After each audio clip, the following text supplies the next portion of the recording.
Thank you so much. I know that, especially investing your time with us, hearing from these four Wayne State University Board of Governors candidates.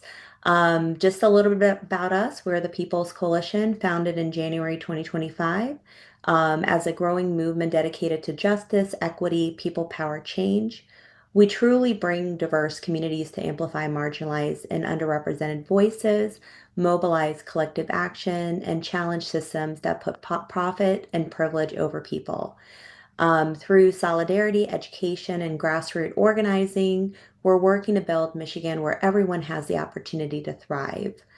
One way to create real change is by electing leaders who are committed to serve the people. All see how critical the university board roles are in Michigan, especially Wayne State University. Tonight is an opportunity to hear directly from the Democratic candidates about their experience, their values, and what they intend to do if elected. Again, if you're new and want to get involved with the People's Coalition, you can join our coalition. We'll provide some links later on through the evening of how to get involved. And just to give you an idea about tonight, tonight's questions were submitted by all of you when you registered. We did add some additional questions that are important for us to hear from these candidates. Thank you for those that have submitted questions. So we try to ask them in a way where we are also touching on those areas. Because we do have a full agenda and limited time, we're trying to end by 6 p.m. We won't take additional questions live, and the group chat will, remain closed so that we can really focus on the responses of these candidates. A reminder to our candidates this evening, this is an individual response format, not a debate. Please use your allotted time to answer the questions posed to you by the moderators, myself and Erica. Again, let's keep things civil and focused on the questions. We do give you, each of you, 2 minutes to respond to the introduction and to the questions, and then one minute for closing statements. So let's get started. So I'll turn it on to Erica for the first question. Yeah. Hey, everybody. Thanks again for being here. So we're going to start with our candidates and get to know them a little bit. So we're going to have in order, and I'll give a prompt, but we'll have Sharif, Georgie, Richard, and Naz introduce themselves. You've got 2 minutes, and as part of your introduction, if you could please tell us what are your top priorities as Wayne State Board of Governors if elected. And we're going to start with Sharif, please. Thank you, People Coalition, for having us all, and thank you for the interest in Wayne State. This is wonderful. I'm running for the Board of Governors because public universities change lives. They open doors for students who are the first in their families to attend college. They create research that improves our community, and they protect the fundamental values of education, knowledge, opportunity, and freedom of thought. If elected, I will focus on three priorities. First, improving graduation rates for first-generation students. Access to college is not enough. Success must follow. We must strengthen mentoring, advising, and financial support so students can work hard, can finish their degrees. And many of them are children of union workers, so it's important to focus on that priority. Two, protecting international students. Universities thrive because they bring together people from around the world. Students who come here to study deserve due process, dignity, and protection from arbitrary government interference.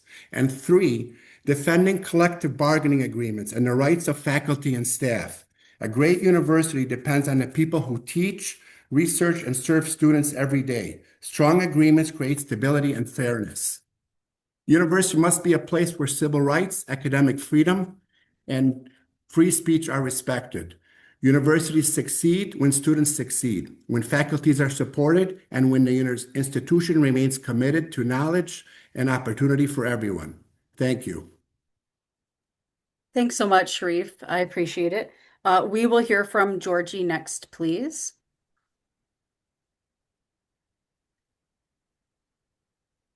Sorry, unmuted Fine. myself. Good evening or late afternoon, all. Thank you, People's Coalition, for hosting this and giving us this opportunity to convey our thoughts to the questions that have been presented or will be presented. I am out of the UAW, an employee at the International Union for almost 25 years, 15 of those as an associate general counsel with a focus on public sector, Michigan public sector labor law cases, handling public sector matters with the UAW's bargaining units in Michigan predominantly, and also as a liaison outside of Michigan, where the UAW has a number of public sector employees, including in higher education. I was able to become an assistant to the UAW's first Latina international vice president, Cindy Estrada, who had the assignment with state of Michigan workers, where the UAW, at least at that time, was representing about 17,000 administrative support and human services workers across state government, largest bargaining unit, and also the UAW Women's Department. In addition to that, I spent a couple of years leading the International's Education Department, where we were building power with our bargaining units, both public and private sector, to give them workplace capacity and the capacity to engage meaningfully in labor as labor representatives with management, which could be anywhere from cooperative and respectful of labor relations to wanting to quash and get rid of to have the union decertified. It ran the gamut, and everyone had to be prepared for that. I'm running because really I've always been motivated for many years by this question that Grace Lee Buggs posed. Grace, with her husband Jimmy Buggs, was a rebel, a revolutionary for labor and racial democracy and rights in the city of Detroit and well beyond the city's borders. And she would ask, what time is on the clock of the world? And the time on the clock of the world is that we are in a crisis, an authoritarian fascist crisis. Wayne State cannot waver and must be proactive in ensuring that every student, every worker on that campus, every community member who cares about that campus. I am a graduate of the law school. My husband's on the faculty there. He's been a faculty member for 25 years and is president of the Wayne Academic Union. And our son has his Bachelor of Music degree there. And we're taxpayers, obviously, all of us. We care about that university, and there were too many examples over the last 2 years in particular of Wayne, the system not holding, and Wayne really abdicating, the board actually not standing firm. I'm sorry. That's why I'm running. Thank you. I appreciate the extra. No, you got passionate. It's all right. Thank you. We're going to have Richard go next, please. Well, good evening, and thank you, People's Coalition, for pulling this together. It is an honor and a privilege to have been invited to this. My name is Richard Mack. I am a graduate of Wayne State University Law School. While I was there, I was proud to have founded the student's second scholarly journal, Journal of Law and Society, which was written as a progressive-leaning student-run journal. And if you go back there today, 28, 29 years later, it's sharing space with the law school, and it's still operating, kicking strong, and is seen as equal as the law school, as the law review, forgive me. It runs equal to law review. So I'm pretty proud of that. A little bit about me. I'm a labor and civil rights union side labor and civil rights attorney at the Miller Cohen Law Firm. You'll never see our firm or any of our associates representing employers. We only represent working people, only represent unions or people who are the victim of civil rights issues. I've been doing that for the last 28 years, and I consider it an honor and a privilege to have done so. I'm also on the executive board with the Detroit branch NAACP, and I also happen to chair the branch's legal redress committee. So we hear all sorts of issues about discrimination, about First Amendment violations, about all sorts of stuff in Southeast Michigan, and when need be, voting rights. When need be, we take those issues to court. Um, I also was privileged in representing a number of different unions around the state and the country. I was the chief attorney for a coalition of Detroit unions through the Detroit bankruptcy, and so I'm very, very passionate about making sure that justice is served, that equity is preeminent, and the three sort of goals that I want to see happen at the university is a top-notch and accessible education while dignifying and rewarding the faculty and staff that facilitate that education. It's so critical and important that the product that we get out of that university, the people who are delivering that product are rewarded for it. Not just the professors, but professors as well as the custodians, as well as all of them, top to bottom. Academic freedom, resisting outside pressures to influence the educational experience. We don't have to get into it. Matter of fact, one of the reasons that I'm running is because our branch was asked to talk to the students at U of M when Trump put a czar over that university to get rid of DEI, get rid of scholarships for Black and brown students. And we went and fought that. And so that's one of the reasons I said that can happen in Wayne State. Mm. And then finally, an annual budget that prioritizes varied class offerings, and resources towards scientific research to assist underserved communities. We can't run from science, and we have to use the intellect of the university to assist the surrounding community. That's a big, big key piece of what I think the university ought to be about. Thanks, Richard. I appreciate it. We'll have Naz go next, please. Hey, good evening. Good evening. First of all, I want to thank People's Coalition for organizing this discussion, and I want to thank my, those who are running for this Wayne State Board of Governors. I appreciate you all for what you stand up for. My name is Dr. Naz Hassan. I was born in Bangladesh 36 years ago. I came to America with little more than a hope. And I didn't know where I was coming, but then because of my struggle, and like many of you, and the support from the fellow students, the faculty members, and the community, American community who helped me, come this far. So my life was, the struggles that I had that made me resilient and depend my gratitude for this country and strengthen my lifelong commitment to service. My friend, for the last 25 years, I've been in Michigan, and 22 years I've been actively involved with Michigan Democratic Party and building coalition of the communities, mobilizing voters and serving leadership roles to uplift our communities. I've also made efforts to support families during the COVID-19 time, advance civil rights, and stand up for immigrant communities because I believe no one should face hardship alone. I have been part of these protest rallies, knocking rallies, ICE protest rallies, and then Black Lives Matter rallies, and then also Palestine peace rallies. I've been involved in it. Today, I'm running for the Wayne State Board of Governors because leadership requires listening, accountability, and integrity. I'm running to protect affordability and strengthening student support services, uphold academic excellence, and ensure responsibilities towards the using the university resources. I want to help expand research opportunities, deepen community partnerships, and create pathways to first generation and working class students to succeed. The top three priorities that I will have is first, affordability and access. I will prioritize policies that expand financial aid and reduce student debt, ensure higher education remains accessible to students from all backgrounds. Second, student success, well-being, and their safety. I will support initiatives that strengthen academic advising, mental health services, and resources for basic needs such as housing and food security to help students thrive. Third, community engagement, and of course, union collective bargaining rights. I'll promote partnership with our local organizations to advance research, workforce development, and programs that benefit students and faculty members, service employees, and union members. So with this, I would like to thank you for giving me the opportunity to introduce myself and talk about my top three priorities. Thank you. Thanks so much. Yeah, thank you so much for that response.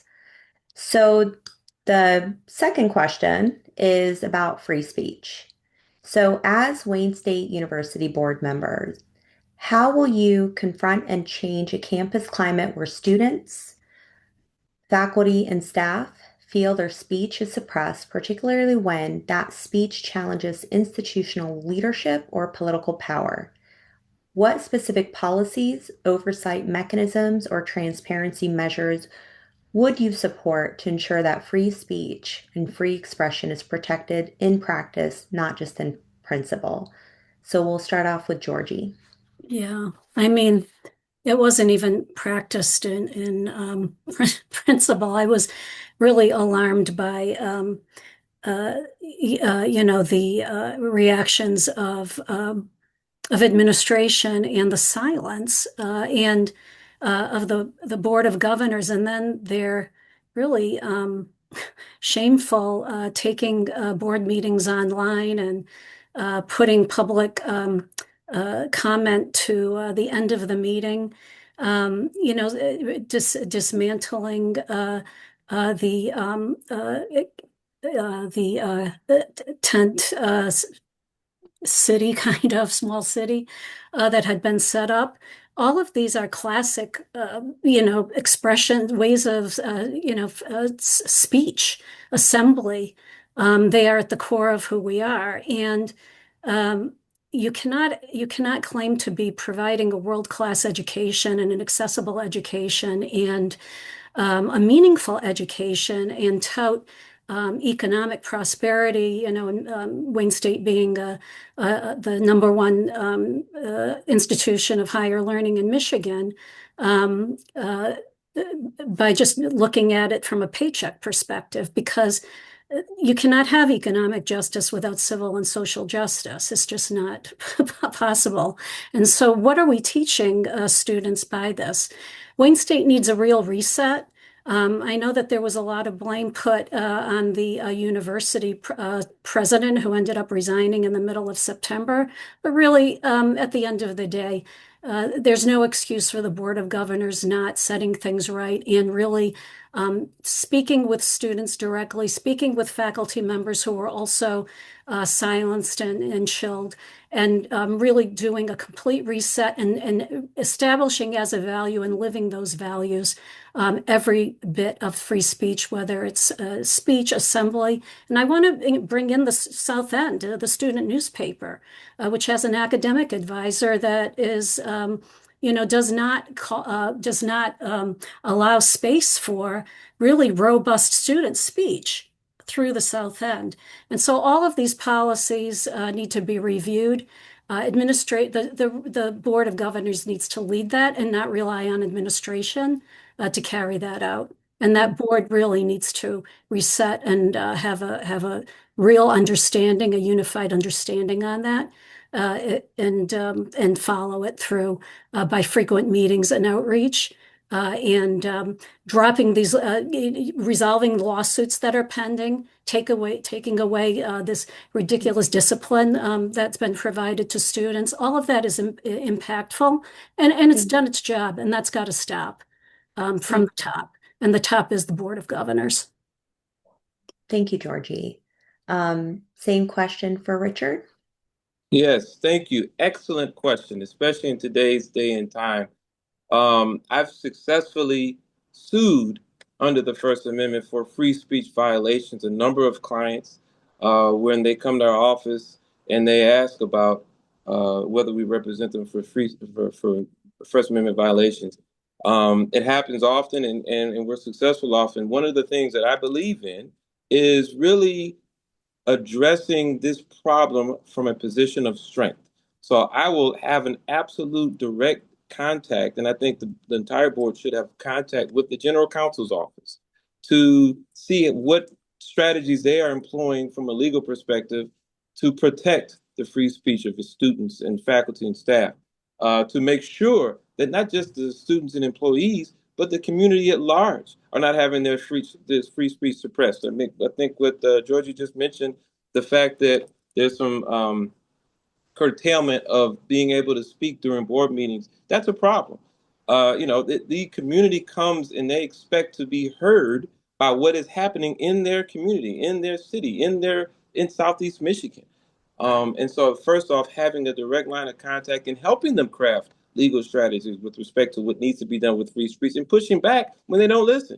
And also, I understand that the Office of Internal Audit has an anonymous hotline, but I think that the hotline ought to be something that the Board of Governors has access to, that we're letting people, whether it's students, whether it's employees, that if you feel that your speech has been violated, if you feel as a professor that you don't feel comfortable making a comment on this panel or writing this article or saying this in class because you're afraid of what may happen to you, there ought to be a place where you can address that. There ought to be an anonymous hotline that can be addressed, that's broadening the scope of this current hotline so that the Board of Governors can get access to some of that. Because in creating the policy, I completely agree with Georgie. We need to create policy that strengthens the speech of students, faculty, and even, like I said, the community at large. But we need to know what's happening. And we won't know when it's happening, what is happening, because people are not coming forward. The free speech issue, the biggest problem with it, of course, is that if your speech is chilled, you're not going to complain. If your speech is chilled, you're not going to know who to go to or where to go, or whether or not when you do go there, you're going to be listened to. So if we have a hotline where we're getting these tips and we're responding with policy by asking the specific tough questions of the administration as to how they're dealing with these issues, that's another way, a better way to strengthen the policies and to address those specific issues as they come up. Thank you. Thank you, Richard. For Naz, same question. Thank you so much. This is a very important question, and timely question. I believe free speech is the right free speech and the right to protest and right to demonstrate is fundamentals to our democracy. And of course, at the university, every student, every faculty members, staff members, service members, and union members should be able to express their opinion, voice their dissent, and advocate for change without fear of losing their job or any retaliation. This includes, I would say, protecting the rights of workers and to students to, even if needed, they need to do picketing peacefully on campus. At the same time, protecting these rights requires ensuring the safety of participants, and campus security and law enforcement must follow the principle of nonviolence. So supporting free speech and the right to protest will foster a dialogue, civic engagement, with the administration, with the student, faculty members, and union members, and strengthen the university community and ensure that diverse voices are heard. And it will shape our policy and campus life. My friend, I would like to give you a prospect on this. I was in a student government in my undergrad. I was a vice president of the student government. In my master's program, I was a graduate student representative there. They call it graduate student senator. I know when I was when I used to go to those meetings with the university authority, that gave me access to speak up and bring the issues. And if I am elected, I will propose to the board that we will be inviting the student, faculty members, and the union members to come and put any agenda they want to put in the meeting, and that would be one thing. The other thing I would like to say is I would like to bring a bill that they can be a non-voting member of the so that they can bring their issues to the table, and then when we're going to be voting, they don't need to be there. So either or. At least they need to be heard. They need to come to the board meeting and share their what's going on and to speak up of their issues. So with that, I think that way we can uplift the free speech practice in our campus. Thank you. Thank you. Sharif, same question. You gotta wait. Sorry, Sharif, just for a second. We have to unmute you. The Supreme Court said college campuses are the marketplace for ideas. The constitutional rights do not stop at the doors of the campus. And no government should interfere with free flow of information. This is an opportunity for students to learn from one another. I've represented these students that stood for causes greater than themselves. The students in the 2024 encampment. I went through these disciplinary proceedings and I saw what these students had to go through. And boy, the future is bright because they stood tall for what they believed in and they did not cave. And it was depressing for me to see the result by the dean issuing a disciplinary form and saying, if you do it again, then it'll be in your file. That's a classic case of a chilling effect. So I saw it, but to me, the future is bright because I know what the students are all about.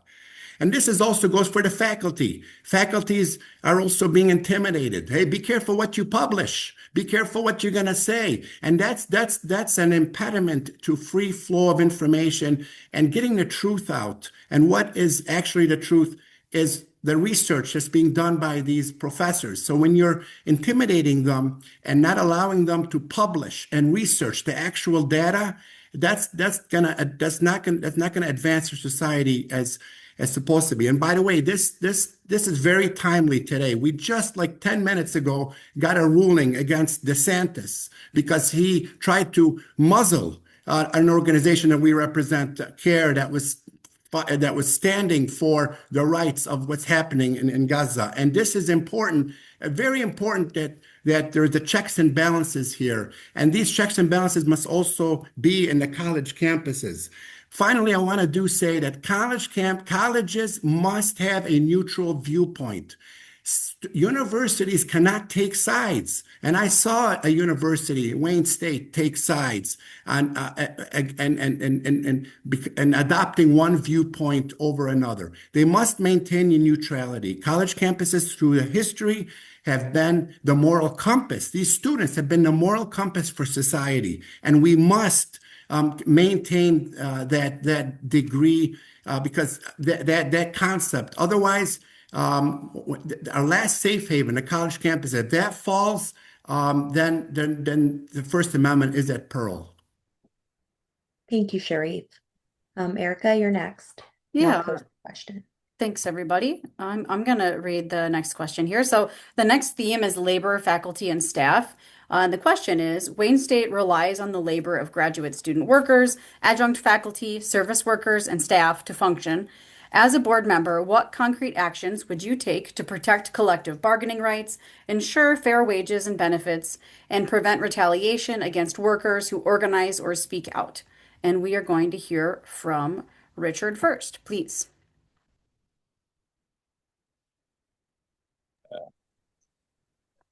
Thank you for the question. That actually defines my career. The last 28 years, that's exactly what I've been doing. I've sued legislative bodies. I know how they work. I've negotiated with umpteen, dozens or hundreds of contracts with public sector institutions, making sure that workers' rights are protected and lifted up, making sure that they're compensated so that they feel dignified when they're performing their service. One of the things when I decided to run for this position, I spoke with a friend, Mark Gaffney, who was formerly on the board, and he kind of encouraged me about, getting in. And he said, Richard, I was able to assist with the negotiations with faculty by kind of going, back and forth and making sure that the administration gave them their just desserts with their compensation, with benefits, with wages. Said, but my next one was the staff. My next one were the custodians and the office clerical and the people who, were also the engine of this great institution. But I wasn't able to get that because he lost his election. And so honestly, I want to pick up with in doing that. I want to make sure that I have routine, if not monthly, quarterly meetings with the university unions to talk about issues that are going on. I want to make sure that when the negotiations take place, that I am, involved to the fullest extent that I can be. And I also want to make sure there's a thing called impasse implementation. Often public sector institutions, when you get to bargain, the employer gets to basically establish the terms at the end of the day if the two sides reach loggerheads. Well, I know what that means. I've been dealing with that for 28 years, and I know how to check them and say, no, you're not at impasse. You don't get to just push employment terms on these individuals. You got to keep bargaining. You got to keep talking with them. And so I'll be able to check them with their law. And again, working with the general counsel's office to make sure that they know the law. And if they're trying to misuse the law, I'll flag that for them. Thanks so much, Richard. I appreciate that. We're going to hear from Naz next, please. No, thank you. So this is the heart of the university that makes up the fabric of the university, the student, the faculty members, as well as the service employees that are the union members. So my vision is simple: build a university and that expands our economic mobility and strengthen the community itself. If we invest in our working families, empower our students, and we will be able to build a strong Wayne State and a strong community. And so, as a candidate myself at Wayne State for Wayne State University, my leadership will be centered on one belief: when working families, that means the union members, the students, and the faculty members do well, the university and we will be succeed. So for the union members, and I will make sure that for all of them, students, faculty members, and union members, make sure that the affordability and opportunities is the key there. And I will advocate for expanding the need-based scholarship for the students, clearer tuition policies, and stronger partnership with our local employees, so families can pursue higher education without overwhelming financial pressure. And when it comes to faculty members, we have to retain the talented faculty that recently that when you heard my Rich just said, and even also Sharif said that this faculty members are kind of pressure that they can or cannot publish in a such and such journal and this and that, right? So we want to make sure that we protect the talented teachers and also the graduate students who are also a teacher because they teach undergraduate students. I had a conversation with an graduate student who is also concerned about their remuneration and also losing their citizenship, and that's also must be protected there. And collective bargaining rights and also offering workforce training is going to be the key to my service to the university community. And I will make sure that we have a communication with all three stakeholders who we will constantly have a conversation with them, their issues, so that we can bring it to the board and we can address their issues, because we can have a nice building, but if we don't protect the service employees who keeps the building running and keep the university beautiful, these people are facing a increase in their sorry parking. to interrupt. We're at time. If thank you so much. Thank you so much. We want to make sure that the parking is a freeze for 5 years and they don't have a burden of increased parking. Thank you so much. Thank you. We'll have Sharif go next, please. I'm unmuting you right now. Oh, I think you have to accept. Okay. There we go. You can't have one without the other. You got to have the labor of the graduate student workers and adjunct faculty and the service workers and the staff to complement the students. Just like we said, we need to protect the students and their free speech and their academic freedom. There's something overriding here. Trump is right now weakening away the collective bargaining at the federal employees. And that's going to seep into the college campuses.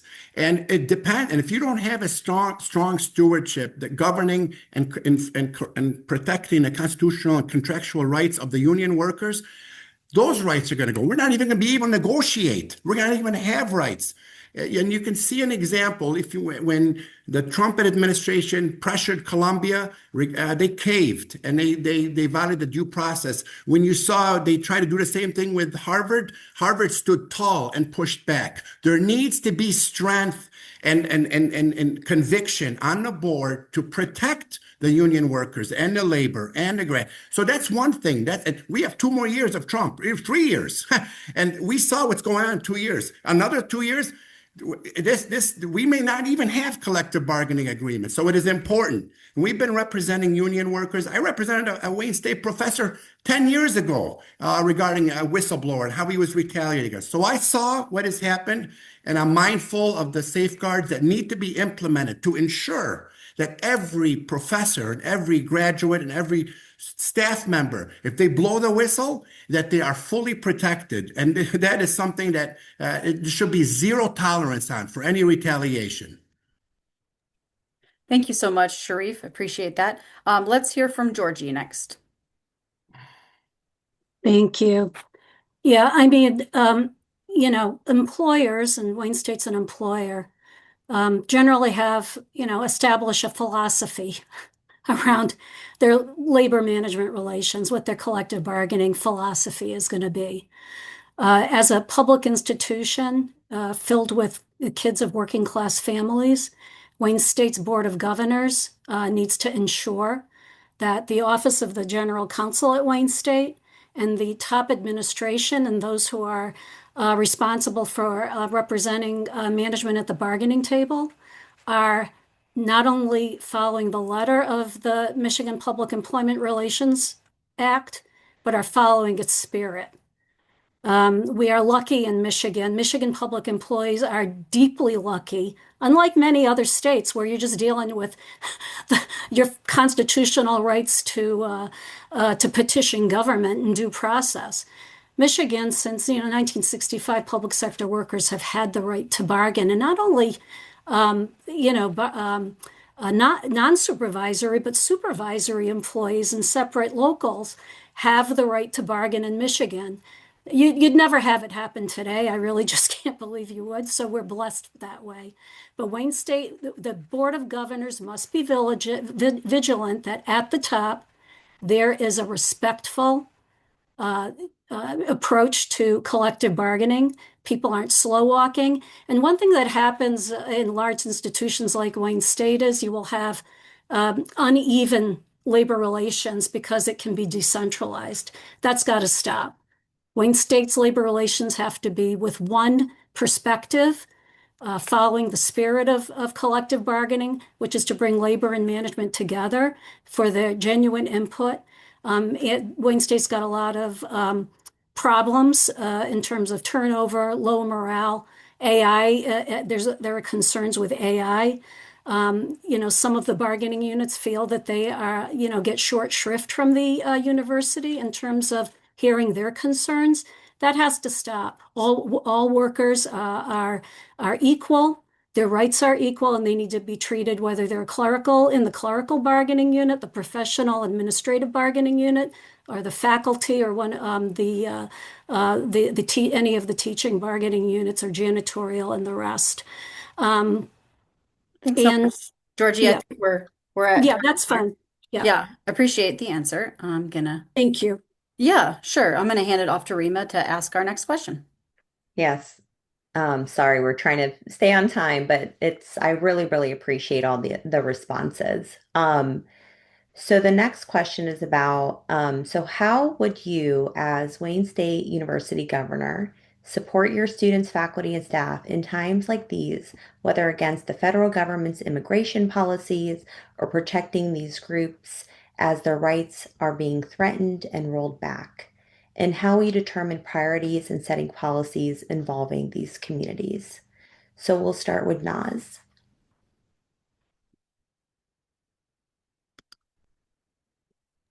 Yeah, thank you so much. This is a burning questions in the mind of the students, the faculty members, and the union workers, because when I went through talking with the students and the faculty members, also I spoke, as well as I spoke with I've been speaking with the union members, service employees on campus. I'm learning a lot, about their fear. And especially in a time like this, what's going on, all the chaos going on around us with Trump's, mega agenda, especially ICE. ICE should not be coming on our campus. They are not, welcome to our, backyard. This is the responsibility of the, operations, of the university, which is the, university president and his team.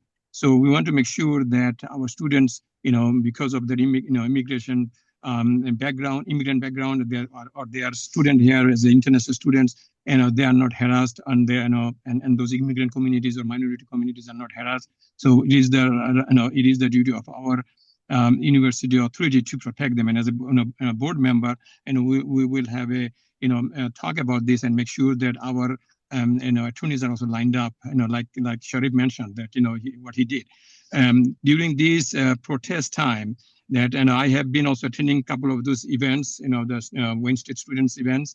I've been learning from them that some of the students were, disciplined, and then some of them were lost, criminal cases against them. So I reached out to a board member who I wanted to have him discussion and communication with the student body, and he refused to do that.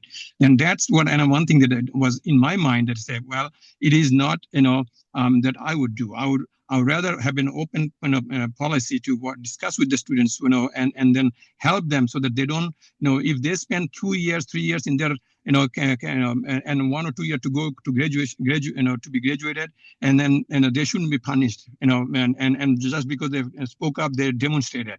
Same thing for the faculty members, and same thing for the union members, because of the AIs, and the horizon, they are also under, thinking, and the students who is graduating with the mounting debt, they're also worried whether they're going to land in a entry-level jobs because of what's coming on AI. We want to make sure that we have a guardrail on AI. AI can be used for research, but not for replacing people, not for replacing the union members. We have to make sure that we protect the union members and the faculty members and the students, and no matter what, they are immigrant communities, minority communities, or American community, we have to make sure that this board protects and work with the university authority, and protect them from being harassed from the government, being harassed from ICE, and being harassed from this mega agenda. Thank you. Okay, thank you. So, Sharif? I feel like I've been a walking encyclopedia of violation of rights. I've been practicing law for over 30 years, and after September 11, the Patriot Act was passed, which created the Department of Homeland Security and created ICE for one purpose only: to deter terrorism.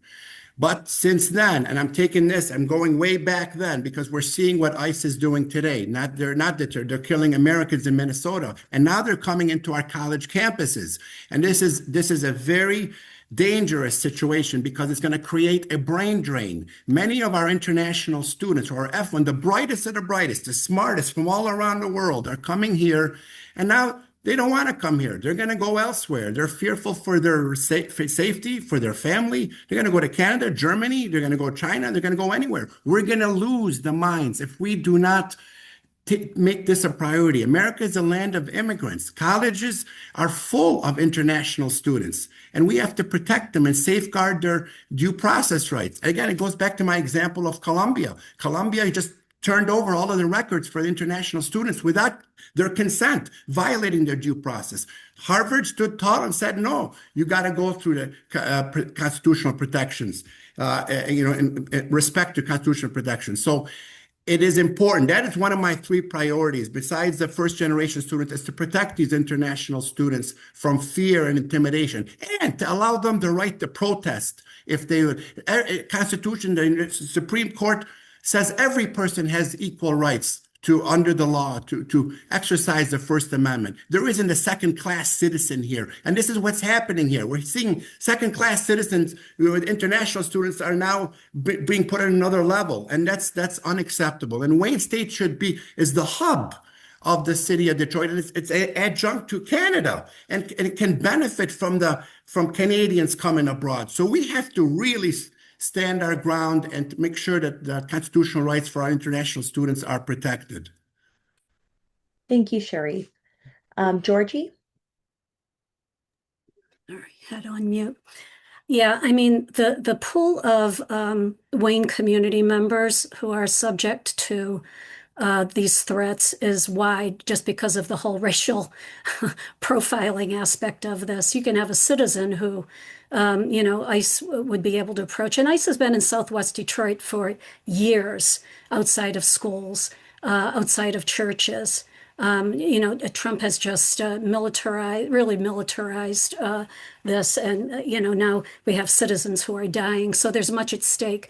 This is one of the areas that Wayne State can really step up and take a leadership position as a public institution within the city of Detroit and work with the community. I notice in terms of resources Wayne State is providing, there's a lot of this sort of offloading. Here's a link to go here and here's a link to go there.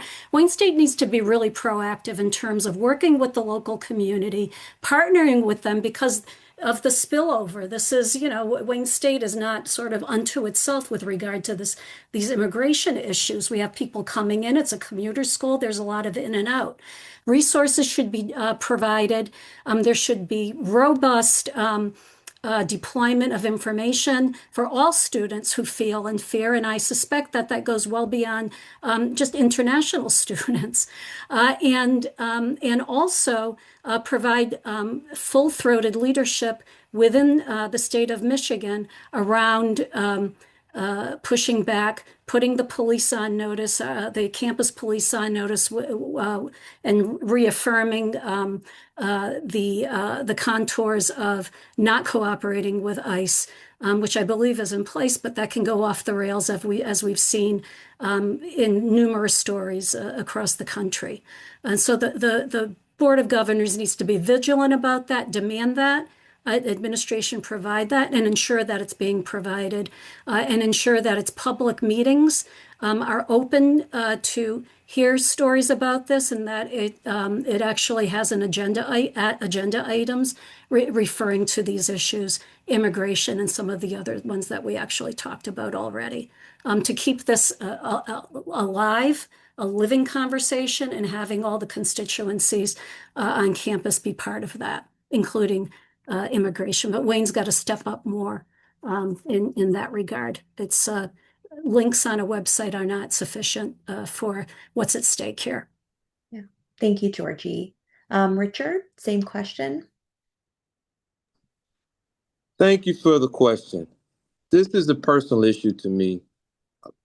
My wife is here as a professor at a competing institution working under an H-1B visa and was formerly an international student. And it literally pained me when I had to drop her off blocks away when I'd attend the No Kings rally or when I would go to whatever other function or forum because she's afraid after this 47 is in office. We have to address this issue from strength. That means, number one, again, sitting down with the general counsel's office. What strategies are you going to employ to make sure that the immigrant community feels safe and protected, not just to attend class, not just to not have to worry about whether if attending class, are they going to be approached by some ICE thug, but going to a rally, protesting, exercising your First Amendment right, which, yes, is available to you as an immigrant student. But also imagine if the university, and I can tell you, I've hosted through NAACP or Wolverine Bar, whatever other organization, I've hosted dozens of forums on how to protect your rights and how to do this and what happens if police confront you, ICE confronts you. In fact, the branch, I'm not announcing now, but we're going to host one later this year.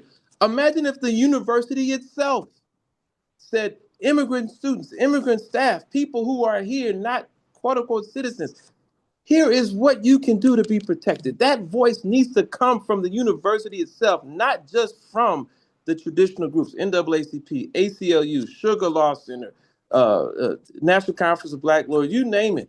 And the third thing I do is, yes, I would corral a group of those institutions, which I've worked with in the past and do frequently, to come up with a legal brain trust to help the university make sure that we're on the most solid legal footing we can be to put together policies to craft litigation to make sure that these students and these staff are protected. And then if it comes to that, yes, General Counsel's office, when are you going to go to court? Are we going to need to call the state attorney general for assistance? What are we going to need to do to craft our strategy? Whenever I litigate, I always craft to make sure that when you address an issue, you address that issue from a position of strength. You know that if it doesn't work out, if negotiation doesn't work out, I'm going to court. And that's what we may need to do. And that's what we may need to encourage the university to do. And it's that important. If we're taking your money and if you're being overtaxed as an immigrant, doggone, we ought to make sure that you feel safe in class and safe at a rally. Thank you, Richard. Erica, next Yeah. question. Thanks so much, everybody. This is going to be our last official question before we do closing statements.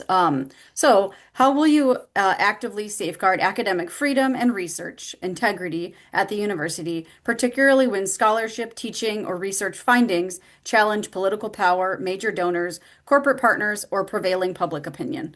And what specific policies or actions would you commit to implementing to ensure that faculty, students, and researchers are protected from political or financial interference? And we will hear from Sharif first, please. Thank you. In this is a loaded question. It's a heavy question. So, no question, you have to have and to be the first one also to be able to. The first thing is you definitely have to have whistleblower procedural safeguards at all levels. There has to be that, and it can't just be talk. It has to be implemented. It has to be applied. Academic freedom flourishes when there's zero presence of any intimidation. Academic freedom will prosper and innovation will flourish when you don't have the type of procedural or the type of climate that creates fear and intimidation. I'm representing a professor right now in Rutgers University that is because of a publication she made regarding a viewpoint. Now she has invited a disciplinary proceeding, and it is these type of procedures or proceedings will create a chilling effect for other professors, and it will undermine academic freedom. It will stifle innovation and research. Another thing too is there needs to be a portal. There needs to be transparency and accountability regarding research funds. Right now, professors can apply for NIH grants. They can. I represented one professor, and discovered that these NIH grants that were being applied for, other professors were putting ghost employees, and they didn't exist, but they were literally getting the research funds, but not advancing the research. And so when he blew the whistle on it, when he blew the whistle on it, he got fired for it. So there needs to be, again, procedural safeguards to safeguard such professors. And why don't we have any remedy right now for cancer? Or because some of it's the system itself. The system itself is justifying just getting more funds, but not actually getting to the result, not getting a solution. So there needs to be accountability for the research funds that are applied for from NIH, for example, to see what are the results. And I think that needs to be reined in with a portal, with a dash card to determine, for example, how much money has been applied and what are the results. So I think with procedural. Okay. Thank you. So I think this is the accountability and the transparency. Thank you. Got it. Thank you. Let's hear from Georgie next, please. Yeah, thank you. In order for Wayne State to continue to call itself a premier urban R1 research university, it's going to have to maintain all of what that question proposes. And that's what's at danger right now. It's an aspect of free speech. There cannot be any danger, any kind of a collective bargaining proposal put on the table by management that attacks faculty tenure. We're lucky that we're constitutionally, constitutionally protected in the Michigan Constitution, in the three research universities, because we see the state of Oklahoma, the governor issuing an executive order to get rid of tenure. There can be no attack on tenure by Wayne State as a policy, period, full stop. The other thing is that there can be no discipline for student researchers whatsoever. These have to be protected and honored as free speech matters. There's just too much at stake for the wider community in terms of the impact that research can have. There can be no ideological pressures regarding any kind of healthcare matters or anything like that due to any public opinion or donor preferences or anything. We see Florida and we see what happens to research and to integrity in higher education. We want to be on the right side of history, and Wayne State cannot waver in this regard in any way, shape, or form. There are many higher education consortiums that have been created over the last couple of years around DEI protections, around how to deal with the Department of Education and its attacks. If Wayne State does not belong to those consortiums, it really must join them and be part of the struggle, especially as a public university of caliber in this country. It really has an opportunity to lead the way in Michigan and lead the way and show the way to other universities in Michigan by really standing strong and not only trying to cope with the moment that we're in terms of the federal government's trying to negatively influence and manage research on campus and all manner of ideological framework. Thanks so much, Georgie. We're at time here. Apologies. Gotcha. Thank you. No, yeah, thank you. Let's see. Richard, we'll have you go next, please. This is a great question. This is one of those questions which sort of sifts me out as not the traditional board member who will toe the party line, so to speak.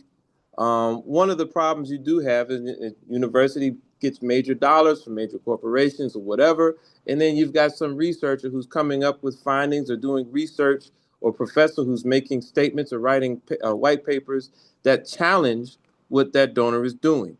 Well, I would say to the university, not only should you not fire that person, and I completely agree with Georgie, tenure has to be protected, but not just for those tenured professors, not even non-tenured professors need to be protected against such retaliation or such challenges to their research or to their writings or to their teachings. But I would even say, let's go a step further. Let's put a provision in the union contract itself, which prohibits any kind of retaliation or any kind of discrimination or discipline to a professor who is engaged in something that the university may not otherwise like. Now, I get it. The general counsel's office is never going to want to touch what's called the just cause provision of a union contract, where you're not supposed to fire anyone for a just cause or a good reason. And usually that is something that arbitrators will deal with and kind of evaluate things. But I would add it a step further. I would put specific protections in the union contract, and I would push for having those protections in the contract. Now, I'll get pushback from the administration, I promise you.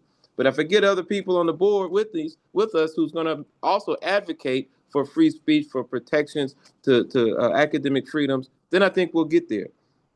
I also would say we need to make sure that the university itself, if those pressures are coming from, say, for instance, the federal government, that the university itself, again, working with the general counsel's office, needs to be on the side of the professor, needs to be on the side of the researcher.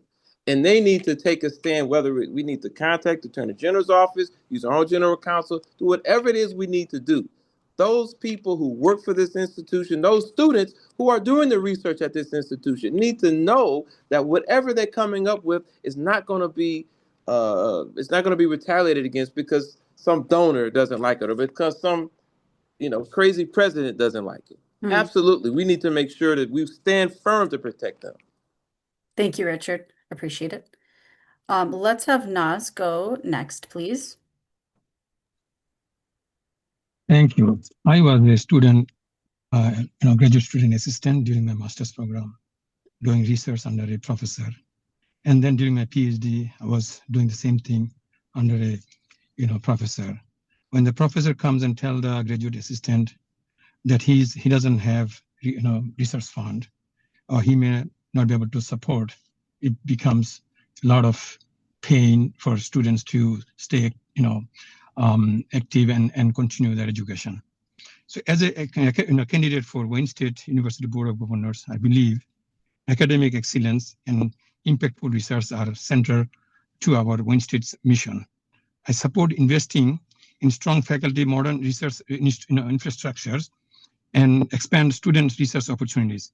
My goal is to ensure the university remain competitive in research funding, responsive to workforce needs, and committed to rigorous and high quality education for all students.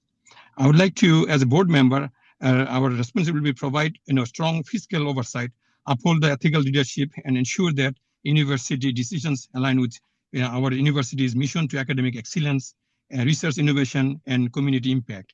I support clear oversight of university finance, data-informed decision, and open communication with the students, faculty, staff, and the community, so that the student knows what the funding allocation is. And another thing I want to talk about this is the DEI. The DEI should not be just a principle; it should be a practice at Wayne State University to strengthen our learning, research, and the overall campus culture. As a board member, I would engage on these issues by supporting policies and programs that promote diversity in hiring, admissions, and ensuring equitable access to resources and create inclusive environment for learning and collaboration. So this is Wayne State must remain the center of and also lead as the leading university for research and innovation. And I will do everything I can as a board member, standing up for allocated fund for the faculty members and the graduate students, teachers, students to do their research and continue the research and expand their research scope. And also, if any teacher has anything that they can go outside and collaborate with the business establishments, and bring fund. And I would encourage that that they can do, they are allowed to do that as well, because we must continue our research of our university. Thank you. Thank you, Naz. So we're at closing statement. We are asking for 1 minute. I know it's a little hard. I know you've all gone a little over with the other answers, but it's all good. Great answers. Thank you so much. But we will start off with Naz, and then Richard, Sharif, and Georgie. So Naz, back to you. Thank you so much. It's a great opportunity to talk with you. I'm running for the Wayne State University because I believe deeply in Wayne State's public missions and its responsibility to serve the students, the workers, and the broader community, faculty members. This university has always been a gateway to opportunity for first-generation students, working families, and historically underrepresented communities. And I want to help ensure that this mission is protected and strengthened.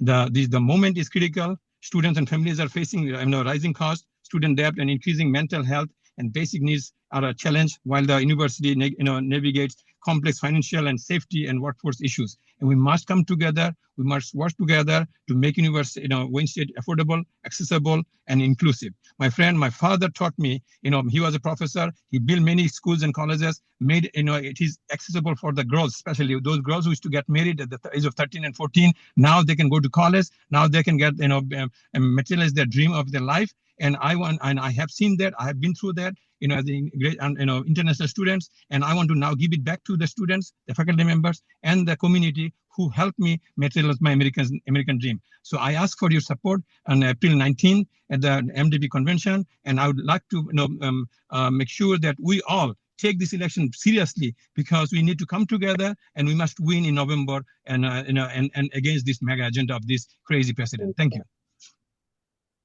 Thank you. Next is Richard. Thank you for this opportunity. I've been an activist. I was a student activist at my alma mater, U of M, where we would shut down when the university was having these teaching forums to do our own teaching forums because they weren't progressive enough, or all sorts of stuff that students do. So it's personal to hear about students who are trying to voice their opinions and protect and voice their disagreements with what the university is doing, and they're being frustrated from doing so. I've been an activist since then. And I chose a career to fight for working people, to fight for unions, to fight for civil rights violations, not just in the work that we do here at the firm, but in the volunteer activism that I do with the NAACP or anything else. And I'm not going to stop simply because I'm elected to some board where I'm supposed to be on the university side. I'm an advocate, true and true. That's just what I do. That's who I am. One final point is labor at Wayne. Um, this is This is a program at Wayne State where it teaches students, it teaches employees, staff, union or non-union, about all sorts of legal rights, their right to protest, their right to FMLA, their right to what a union is, all sorts of things. I want to bolster that. I want to make sure that that program is spread not just to particular union groups. They should be invited as well, but to the students, to the staff, to the community. This labor at Wayne needs to be reborn, and that's going to be one of my first priorities: is making sure that we are a hub of education for our community. We ought to be giving out all sorts of information to the people that are around Wayne State University. It shouldn't just be a silo of intellect, and then you go 2 blocks either way, and people don't, people are suffering. We ought to be there to help. And I want to make sure that WSU will continue to be an outreach to the least of these. Thank you. Thank you. Next is Sharif. Thank you, People Coalition, and thank you for my esteemed colleagues here also. I'm not a politician, and I haven't been, and it's very strange to self-promote and to say I all the time. It is. But I stand for my record, what I've done the last 30 years fighting for advocacy, transparency, and accountability. When I went to MBA at Wayne State in my MBA, I saw just people just like me. I went to U of M. A lot of the elitists are there. I was there for my bachelor's, but when I went to the MBA and I saw the night school and everybody struggling, a lot of first generation students, I saw it and I could relate to that. And it's something that's very important here is that Wayne State is the hub for Wayne first generation students. In the city of Detroit, only 36% graduate in 4 years, and they all rely on Pell Grants. The national average is 70%. We need to work on that. And if we can increase that, a strong Wayne State will be a strong Detroit and will make it a strong Michigan. So I want to make sure that we really focus on that first generation. And those students, sitting with them and seeing them through the disciplinary proceedings and what they stood for, shame on any of us if we don't stand up and also run and protect them and protect their interests and protect the faculty for what they're doing. So this is kind of by necessity being here today. It's not really by choice, but it's for a cause that's greater than all of us. And that's why I'm proud to be before all of you. Thank you, Sharif. Georgie, if you want to close this out. I would be honored to. When I graduated from the Wayne Law in 1993, it was a big deal for my family. My parents came from Rhode Island to see me graduate, and they did not have 4-year college degrees. They were the children of immigrants themselves. So Wayne State is deeply personal to me. You can find more about me by going to my website, georgiebargamian.com. But I want to say that Wayne State, I'm very frustrated because Wayne State has this promise to be such a jewel as a public university, not only in Michigan, but in the United States, and even having global impact in the areas of its research, early childhood education, you name it, it can do that. And it can do that from a place of wanting to invest in its community and in its state, and well beyond that, for the public good as a public university. Wayne State cannot lose that heart. It has a lot of great mission statements. It's got a lot of great good intentions. It's really, I think, going to be the Board of Governors' responsibility to make sure that those words on paper or electronically come to life and are sustained. Thank you. Great. Thanks so much, Georgie. I appreciate it. I'm going to close us out here. So I want to thank everyone. I know we went a little bit over on our time, but I think that it was great to hear from all of our folks. So I appreciate that. So with our closing thoughts here, I just want to share that these candidates are obviously all running for Wayne State Board of Governor, and that is a convention race. I know that's been mentioned by several folks, but in order to vote for these folks at convention, we will need to register as members of the MDP. So I've put a link in the chat here that there is a deadline coming up March 18th to register. So if you haven't done that, you can go ahead and do that. And then if you're already a member, you can mobilize with us, and I put a link there too. I also wanted to mention that there are two People's Power Tour events coming up this weekend. One is going to be in Detroit at Wayne State University on March 7th at the Student Center. Doors open at 4:15. An event runs 4:30 to 6 p.m. And then we'll be in Lansing on Sunday as well at the Fledge. And that's 12:30 to 2:30. So we're looking forward to having folks join us there. We've been traveling all around the state to get this message out about the importance of these convention races. So with that being said, I think that I will close us out. But again, thanks everyone for your time today. Thank you to all of our candidates for spending time with us and for sharing why you're passionate about this role. And we are looking forward to seeing everybody at convention. So thanks so much, everybody.